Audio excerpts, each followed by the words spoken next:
Welcome to Repairmatic. In this video I will renovate the rear end on Golf Mk4. I will start with the brake plate, which is usually rusted. So I'll put this one, and along with that I don't know what is that called, where everything sits on, the bearing and everything. So it goes on with 4 bolts, and Loctite is necessary, so you should put it. And these bolts should be really tightened really well because the whole back end stands on this one. And then the tough guy, the bearing, it's not easy. I haven't seen anyone showing the difficulties in this one, so I tried to put it like this and push it in, but as you see, it really was not going in even with the hammering. But on Autodoc they show like it slides in like a butter, but it doesn't. So then I pushed the rear plate in, but it doesn't work. And then I put the axle nut on, and then with that nut I pushed the plate back. So as you see, it was moving back, so that worked. And then the back plate was in, and then I could put the bearing in. So then there was enough space on the front side to put the axle nut, and then with the axle nut I can press the bearing in.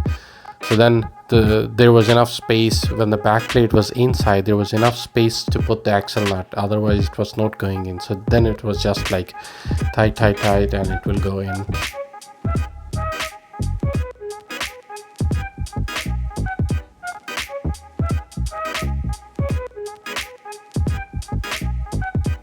And then comes the rear disc plate. So you put the disc plate in, clean it with the brake cleaner both sides, and then put the screw on, and then you're done with the brake plate.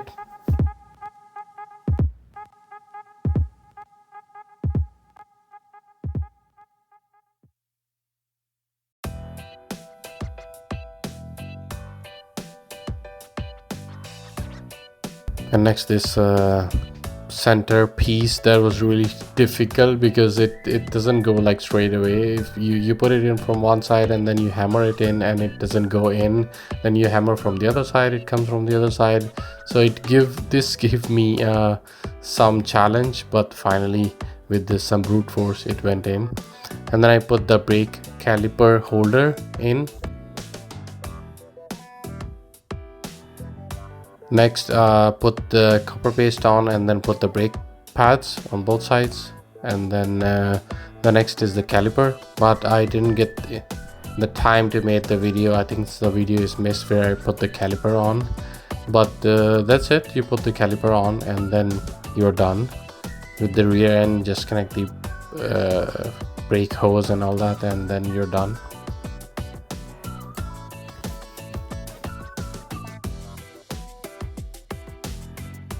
So this is how it looks after I've changed everything in the rear except the frame. So there is new disc, new back plate, painted calipers, painted holders, new brake pads, and almost everything is new. And this was almost new, so I've repaired the front ones, not the rear ones, but this is how it looks. I think it looks beautiful. Well, there's a other video about the coilovers, maybe you have already seen it. Be sure to like, subscribe the channel if you want to see more similar videos of Golf GTI. Have a nice day, bye.